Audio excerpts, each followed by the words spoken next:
Bom dia, gente. É bom estarmos juntos de novo, né? E enquanto a gente vai se acalmando, achando um lugar para sentar. Rio de Janeiro voltou a ser Rio de Janeiro, né? Tem sol, calor. Há um tempo atrás, algumas semanas atrás, estava chuva, cinza, parecia Curitiba. Parecia que Curitiba tinha mudado para o Rio de Janeiro. E nós estávamos em Curitiba semana passada, parecia que Rio de Janeiro tinha se mudado para Curitiba, porque tinha um céu azul, calor. Mas é bom a gente estar aqui, é bom estarmos juntos. Se você tem tua Bíblia, abra comigo Lamentações de Jeremias. Lamentações capítulo 3, versículo 20.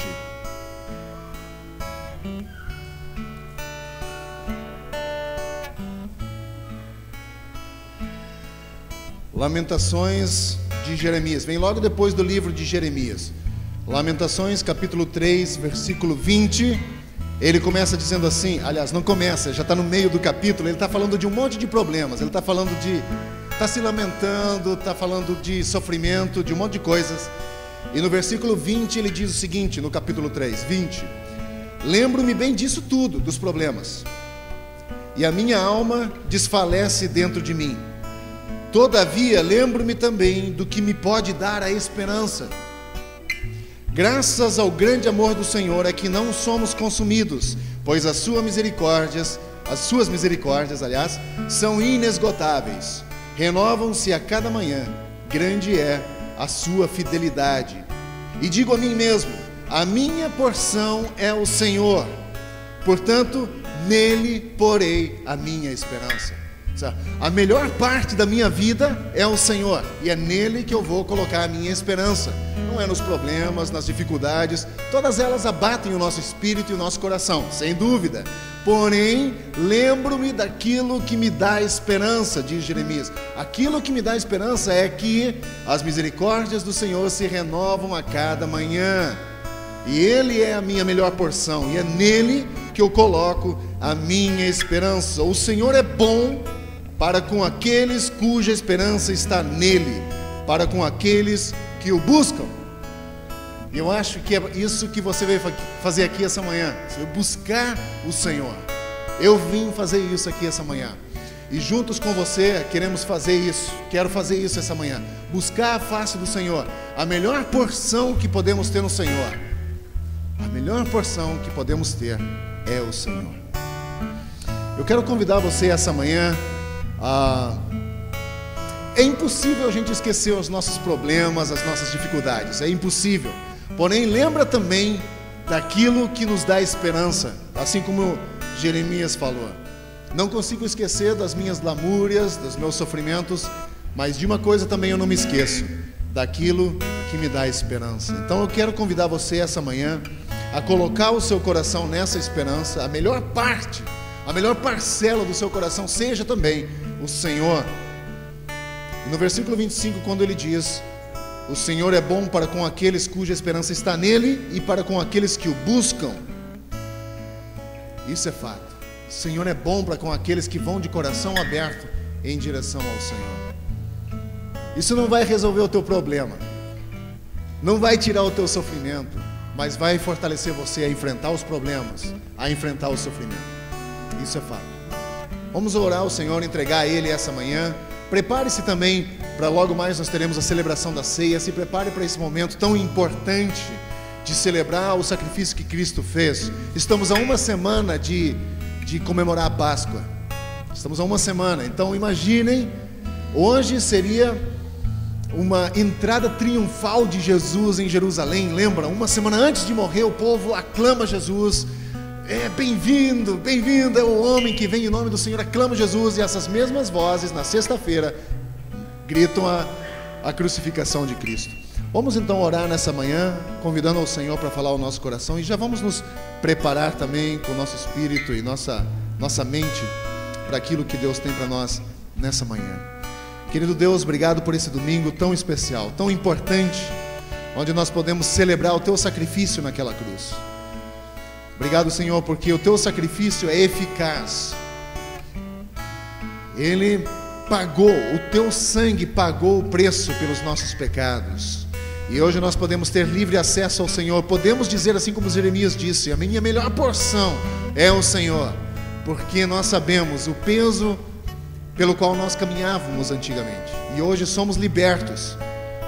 Somos libertos do peso da culpa, peso do pecado, peso da falta de perdão, da angústia, da ira, do ódio, da amargura, porque sabemos que temos perdão no Senhor. E nesse dia nós queremos agradecer a Deus, agradecer ao Senhor pela semana que nós tivemos. Provavelmente tivemos muita dificuldade também, mas ao mesmo tempo trazemos à nossa memória nesse dia aquilo que nos dá esperança, que se não fosse o Senhor nós não estaríamos aqui essa manhã. E é isso que nos dá esperança, porque a nossa melhor porção é o Senhor. Celebramos o teu nome nesse dia, entregamos ao Senhor esse tempo em que passaremos juntos aqui como tua igreja, reunidos em teu nome. E nós temos a certeza que o Senhor está aqui, porque essa é a tua promessa, de que o Senhor estaria onde um grupo de pessoas estaria reunido em seu nome. Nós estamos aqui para celebrar o teu nome, celebrar o Senhor nessa manhã por tua misericórdia e graça. Ora agradecido em nome de Cristo. Amém. Fique à vontade, celebre ao Senhor com toda alegria. Não esqueça dos teus problemas, mas lembra também daquilo que te traz a esperança ao coração. Deus abençoe. Muito bom. Domingo passado, Gilson falou sobre a última ceia. Falou sobre a última ceia. Então, o que ficou na mente de vocês de domingo passado? Quem esteve aqui, o que vocês lembram de domingo passado? O Gilson não pode falar. Muito bom. E o que mais? Esse também é bom. E o que mais? Ninguém lembra nada do que foi dito domingo passado? Olha,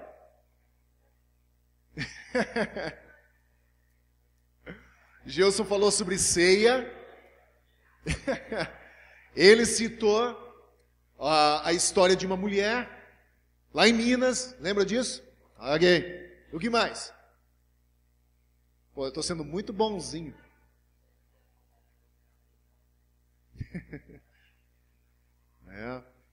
Então é bastante informação, né? Gilson falou, e além da pregação de domingo passado, ele também falou que nós estávamos, eu e minha família, em Curitiba. E de fato estávamos lá. E além de vermos os pais da Raquel, a minha irmã que também mora lá, nós estivemos lá especificamente por causa do reconhecimento do meu diploma. Então, o meu diploma não era reconhecido pelo MEC e agora finalmente é. Então, leva um tempo, mas graças a Deus, essa parte ficou para trás também. Então, estou feliz por isso, porque isso é uma coisa que a gente vem lutando há muito tempo. Mas, quando Gilson falou sobre a última ceia, ele estava falando sobre aquele último momento de Jesus antes de ir à cruz, né? Na noite anterior. E durante essa semana, pensando sobre aquilo que ele falou, eu não consegui pensar em outra coisa senão sobre uma novidade de vida, porque basicamente a última ceia, quando Jesus celebra a última ceia com os discípulos dele, uma nova fase de vida iria começar na vida do ser humano em geral. Começa com 12 homens, lá naquele cenáculo, onde Jesus se reúne com seus discípulos, 12 homens lá. E depois aquilo vai reverberando pela história, e a gente percebe que hoje somos muito mais do que apenas 12. Mas há uma vida que começa na morte. E a gente percebe que a vida que começa na morte, ela é uma realidade basicamente em todos os lugares da natureza, né? Se você joga uma semente na terra, ela morre para germinar e vai produzir vários frutos e assim por diante. E na morte de Cristo, ela produz vida abundante.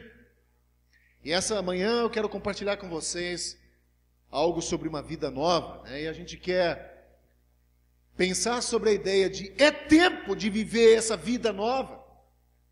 Se há 2000 anos atrás Jesus fez esse convite, de que esse é a nova aliança no meu sangue, por que a gente vive vida velha?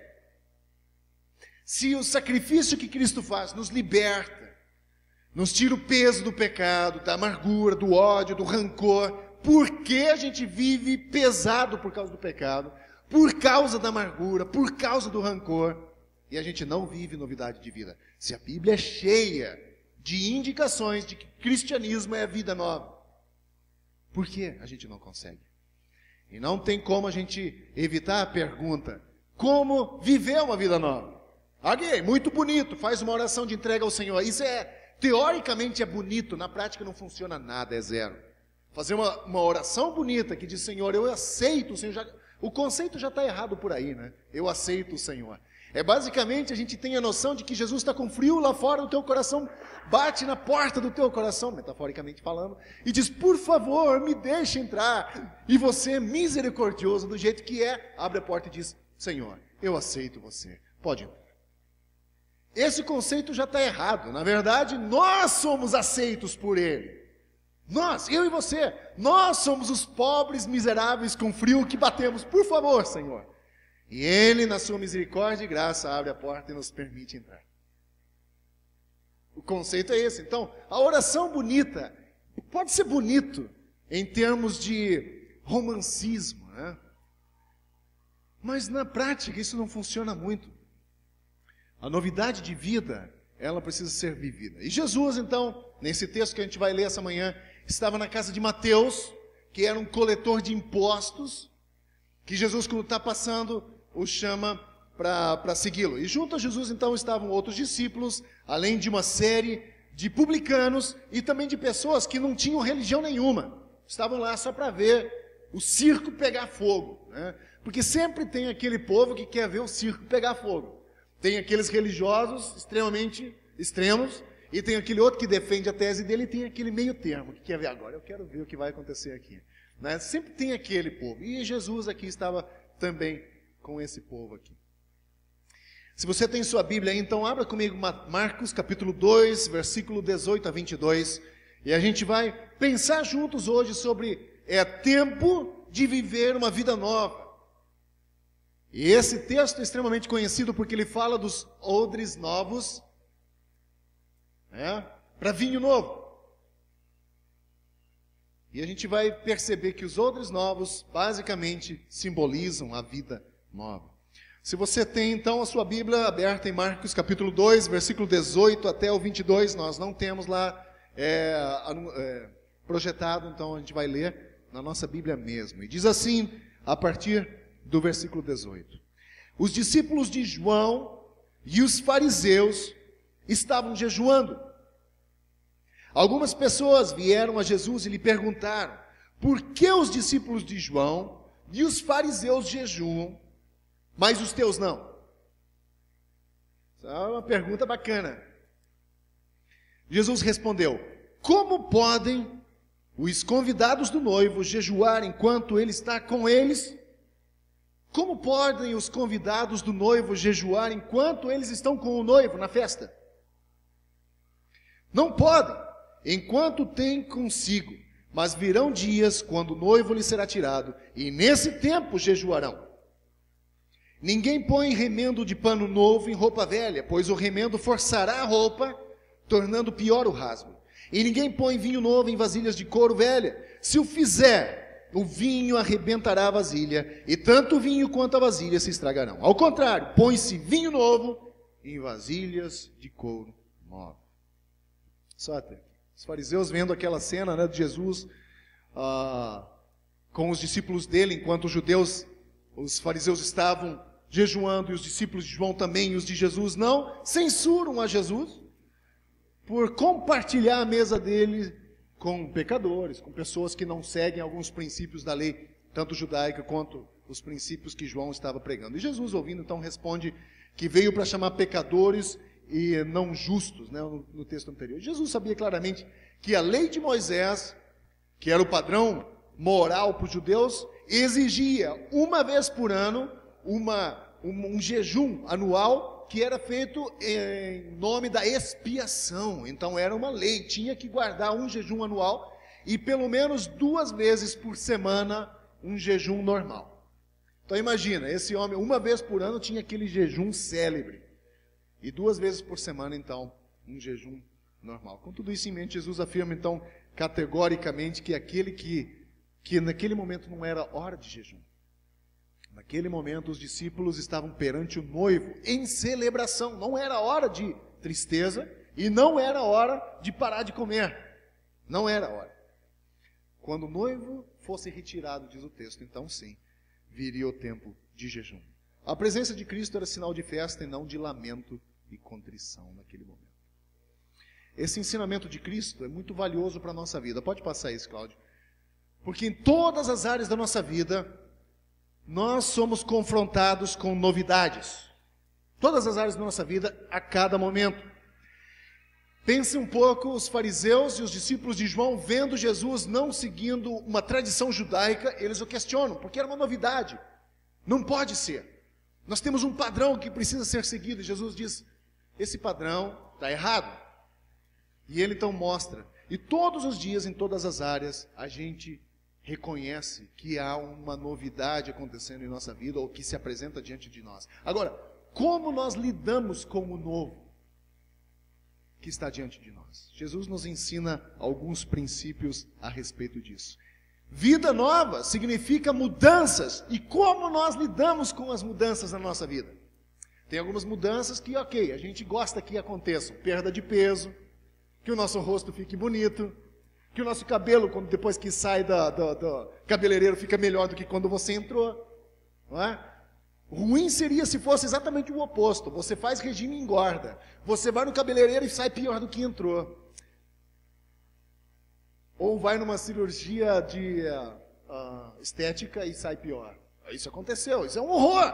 Né? Mas como nós lidamos com a novidade de vida, quando nós somos impactados com áreas onde nós precisamos abrir mão e tudo mais? Em primeiro lugar, a primeira coisa que nos atrapalha é quando nós nos opomos às coisas novas. Quando nós as deixamos de lado. Em primeiro lugar, não devemos ser resistentes ao novo. Se a verdade também é não aceitar o novo logo, com todo o abraço, também é errado resistir ao novo. A maior dificuldade em se quebrar um paradigma é exatamente a aceitação do novo. Por exemplo, todos lembram que os nossos cultos eram às 6 horas da tarde. Lembram disso? Vocês também lembram o primeiro domingo, quando nós fizemos o culto de manhã? No sábado à noite, aliás não, no domingo logo cedo, quando eu acordei, antes do culto, a minha esposa disse, você deve estar maluco de mudar o culto da tarde, da noite para amanhã. Isso vai dar problema. E eu fiquei com o coração um pouco gelado com relação a isso. Né? Um pouco, mas já tinha decidido, né, que nós íamos ter o café da manhã. E fomos chegando. Quando eu entrei naquela porta, a Penha me pegou pelo braço e disse, você deve ser maluco. E aquilo foi difícil ouvir, porque tinha sido feita uma decisão, e se realmente isso for errado? Estamos no 3º ano já com os cultos de manhã. Não podemos agradar todas as pessoas. Nem todos estão felizes com o culto de manhã.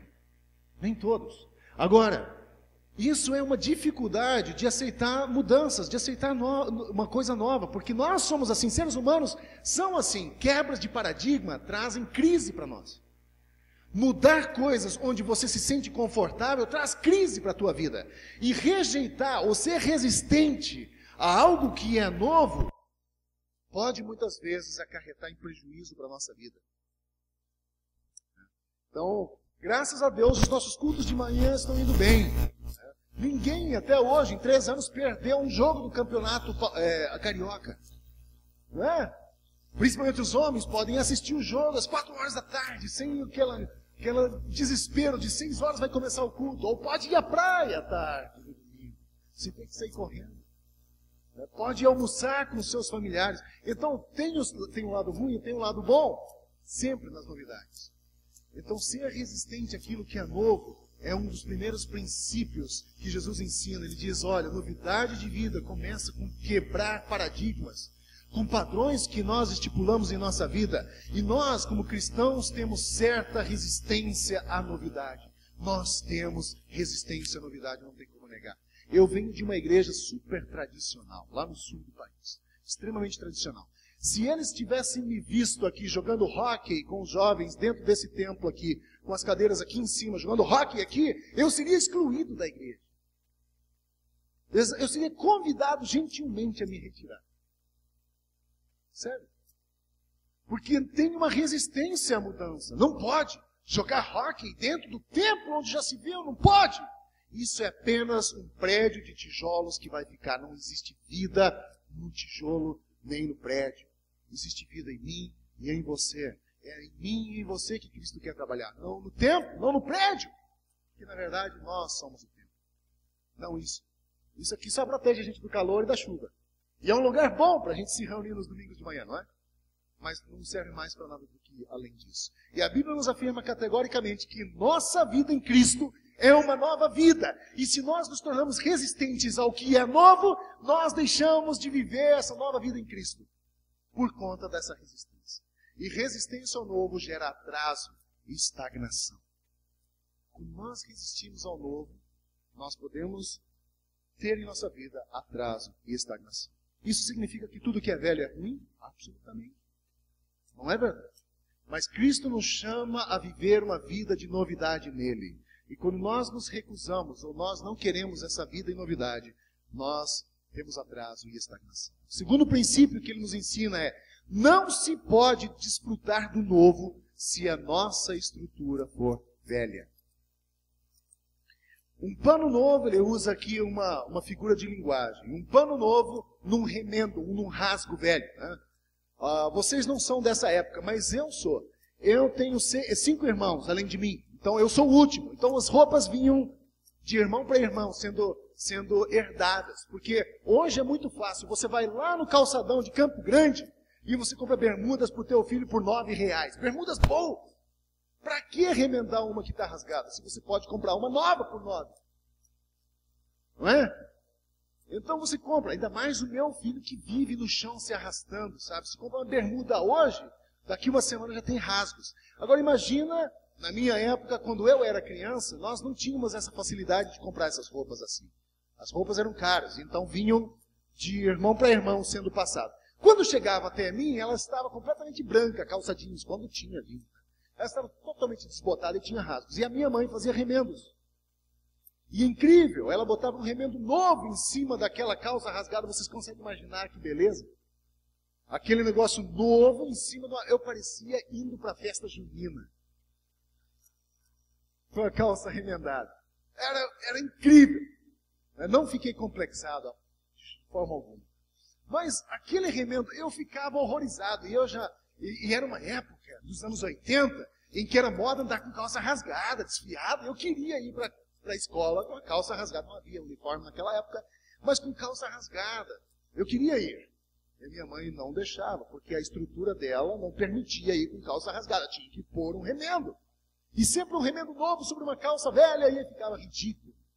Mas um pano novo de Jesus numa roupa velha gera mais estragos, pois conforme o retalho novo vai encolhendo, vai deformando a roupa, quando não rasga.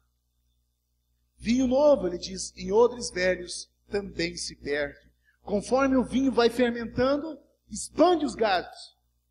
Porque o vinho produz gases. E se o odre for velho, ele não tem a capacidade de suportar essa dilatação e se arrebenta, e o vinho se perde, e o odre também. Estruturas velhas não comportam novidades. Da mesma forma como um pedaço de pano novo numa roupa antiga, a antiga não suporta o encolhimento da roupa, e assim como o odre também não suporta um vinho novo, a nossa estrutura velha não suporta a vida nova que Cristo oferece. E em muitas áreas de nossa vida, nós perdemos grandes oportunidades de crescer, desenvolver, desfrutar novas coisas da vida de Cristo, pois queremos continuar como nós somos, não aceitando mudanças.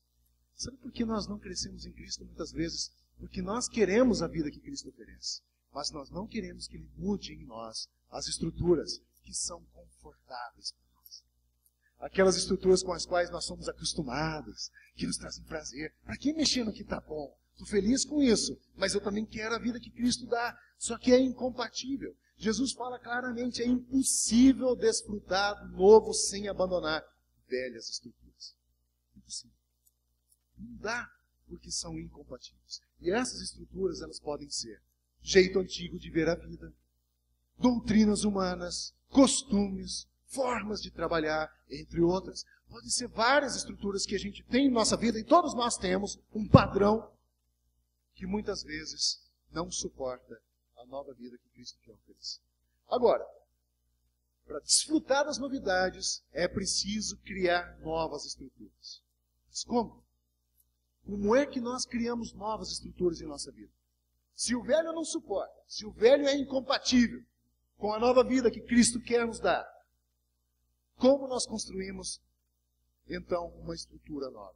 Romanos 6,4 diz assim: portanto, outra conjunção adversativa aqui, portanto, somos sepultados com Ele na morte por meio do batismo, a fim de que, assim como Cristo foi ressuscitado dos mortos mediante a glória de Deus Pai, também nós vivamos uma vida nova. Lembra que ano passado, batizamos aqui algumas pessoas. Essa simbologia do batismo, quando a pessoa entra na água, ela entra como uma pessoa velha, um homem velho, estruturas antigas, costumes antigos. Quando ela sai da água, ela é basicamente uma simbologia de ressurreição. Eu morri para a minha vida velha, para a minha estrutura velha, e agora o que renasce é um homem, é uma mulher que tem desejo de uma vida diferente, de uma estrutura nova, de uma vida nova, que é compatível com essa que Cristo veio trazer a mim e a você. Na simbologia do batismo, nós ressuscitamos com Cristo para uma vida nova. Romanos 7,6 diz: mas agora, morrendo para aquilo que antes nos prendia, somos libertos da lei, para que sirvamos conforme o novo modo do Espírito, e não segundo a velha forma da lei escrita. Jesus veio trazer uma nova forma de vida através do Espírito, não em coisas de lei, não em coisas de uma estrutura rígida, mas agora, baseado na graça e no sangue de Cristo, totalmente diferente. Ele diz: agora nós morremos para aquilo que nos prendia. Eu e você somos convidados a morrer para aquilo. E morte é crise. Morte não é celebração. Ou se um ente querido teu morre, você solta foguetes. Você não solta, você chora. E quando você morre para alguma coisa, é crise na sua vida. Chora, leva mágoa, leva a lágrimas. É crise.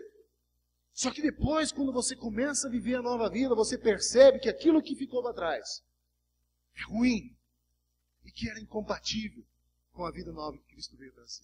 2 Coríntios 5,17 diz: portanto, se alguém está em Cristo, é nova criação. Estar em Cristo e ser novo é nova criação. As coisas antigas foram embora, a estrutura velha já passou, foi embora, acabou. É incompatível. Eis que surgiram coisas novas. Novo.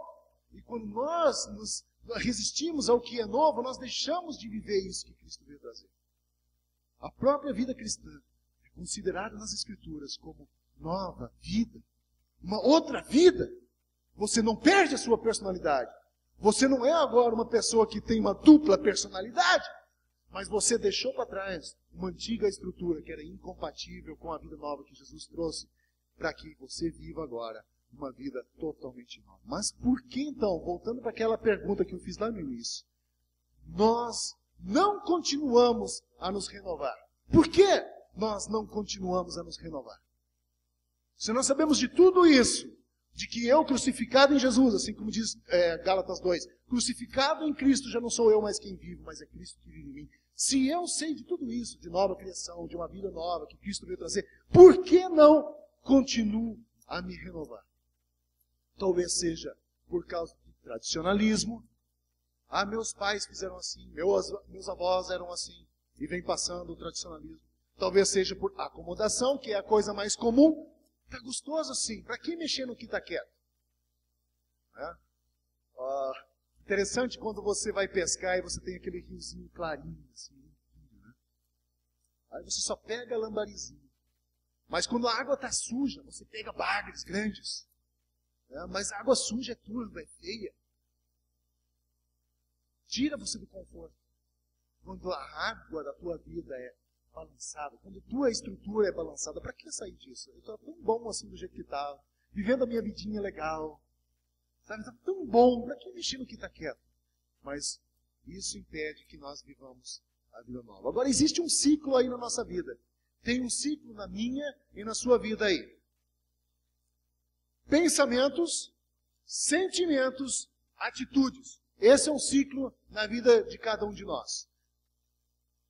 Porque alguns sentimentos têm poder de nos paralisar aí, né? Os pensamentos definem os nossos sentimentos.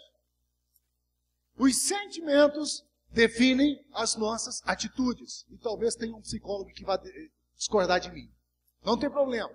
Mas olha só, os pensamentos definem os nossos sentimentos. Os nossos sentimentos definem as nossas atitudes. Pense em você. Ok, você pensa em alguma coisa.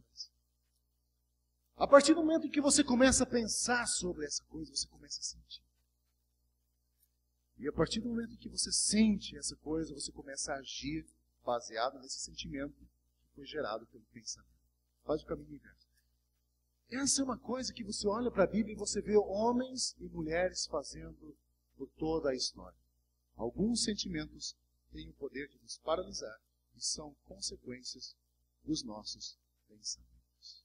Timidez, insegurança, baixa estima, incredulidade, desconfiança, negativismo, isolamento, egoísmo, ansiedade, medo.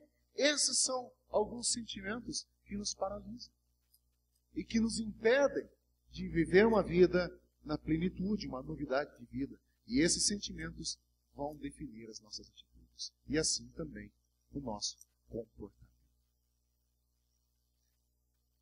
Quando Jesus fala a esses homens aqui, Ele está pronto para os renovar. Jesus está dizendo, olha só, não é hora dessa estrutura antiga.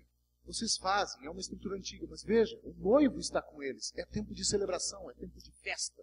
Ele está conosco.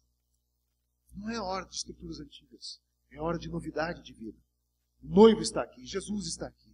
Jesus estava disposto, Jesus está pronto para renovar a nós também, dando oportunidade para que nós desfrutemos das novidades que Deus tem para cada um de nós. Mas nós precisamos permitir que Ele faça isso em nossa vida. Nós precisamos permitir. E se você for honesto com você, dá uma olhada se esse ciclo não acontece em sua vida. Quais são os pensamentos que ocupam a sua mente? Quais são? E você vai perceber que, baseado nos pensamentos que ocupam a sua mente, são os sentimentos do seu coração. E baseados nos sentimentos do seu coração, você vai perceber que muitos deles são resultados das suas atitudes. E você percebe que Jesus vem falando isso várias vezes. Ele diz, os olhos são bons, o coração é bom. Né? Nós conseguimos ver coisas. Mas se os olhos forem ruins, que trevas teremos no nosso coração? Ok, o que você vai fazer com isso agora? O que a gente vai fazer com isso agora? Vocês sabem que existem as estruturas antigas, renegar o novo não é bom. Estruturas antigas não suportam mais o novo. E para ter uma estrutura nova, nós precisamos mudar algumas coisas que a gente já percebeu quais são. E aí, o que a gente vai fazer? Bom, brasileiros são muito diretos, né? Problema seu. Não é mais meu. O problema é seu, assim como também é meu nesse momento, porque eu tenho que responder assim. Gente, o que foi falado aqui é Bíblia, é verdade. Você pode chegar na sua casa, busca na Bíblia, abra lá e leia isso. É a verdade. Então, veja o que você tem que fazer na sua vida. Está vivendo numa estrutura antiga, buscando em Deus essa novidade de vida? Não vai dar certo. Não se costura remendo novo sobre um rasgo antigo, uma roupa velha. E nem se coloca vinho novo em outros antigos, velhos, porque não suportam a sua estrutura antiga, o seu modo de viver antigamente, antes de encontrar Cristo, antes de ser encontrado por Cristo, aliás. É incompatível com o Evangelho. Incompatível. Eu não estou dizendo agora que toda a tua cultura, todo o teu conhecimento é incompatível. Não é isso. Eu estou falando de questão de vida, questão de coração, questão de fé. O que você tinha de fé antigamente, antes de conhecer a Cristo, é incompatível com isso aqui. Ou você acha que uma pedra é possível salvar você. Tem muita gente que bota fé numa pedra. Tem muita gente, eu conheço, pessoas numa fita, numa pedra, essas pedras podem ser decorativas, muito bonitas. Adoro pedras. Vocês podem ver no nosso jardim tem várias pedras decorativas, elas funcionam, que é uma beleza. Mas botar a fé em cima daquilo ali não vale a pena. Porque ela não vai passar do que nada além do que uma pedra. Mas bota a sua fé sobre Cristo Jesus. E agora nós temos um problema, eu e você. O que nós vamos fazer com isso tudo? A minha oração para você e para mim nessa manhã é que nós possamos analisar a nossa vida, observar quais são as estruturas que nós temos, pelo que nós estamos vivendo. E todos nós, se formos honestos, nós vamos chegar à mesma conclusão. Nós queremos uma vida nova. Nós queremos a novidade de vida que Cristo quer nos dar. Nós queremos. Você quer mesmo? Se você quer mesmo, você vai ter que mexer na sua estrutura. Você vai ter que mexer. Tem uma música muito cantada aí, né? Como o Zaqueu, quero subir, né? Mexe na casa, mexe na minha vida, nas minhas estruturas. Só que, ok, essa música é tão conhecida, mas será que as pessoas têm noção do que elas estão cantando? Será que elas têm noção? Quando Jesus começa a mexer na estrutura, é aquilo que eu falei antes. Significa morrer para o antigo, para o homem velho. E morte, meu irmão, é dor, é sofrimento. Não é legal, não é gostoso. Ou alguém gosta. Ninguém gosta. Morte é sofrimento, é crise. E Jesus nos convida a uma novidade de vida. Mas ninguém tem novidade de vida sem crise. Impossível. Eu não posso te dar essa notícia porque não é o que a Bíblia ensina. A Bíblia ensina que nós enfrentaremos crise na mudança de vida. Crise. Então eu convido você, bem-vindo à crise. Vamos entrar na crise. Vamos mexer na nossa estrutura. Pode não ser gostoso, vai ser ruim no início, mas eu posso garantir para você uma coisa. Que o culminar dessa vida com Cristo vai fazer valer. Pode não ser bom agora no início. Ou quando você está diante de uma maratona, Cecília, de 40 e poucos quilômetros, é gostoso o início? Sabendo que você vai correr 40 e poucos quilômetros? Né, Daiane? Que corre maratona também.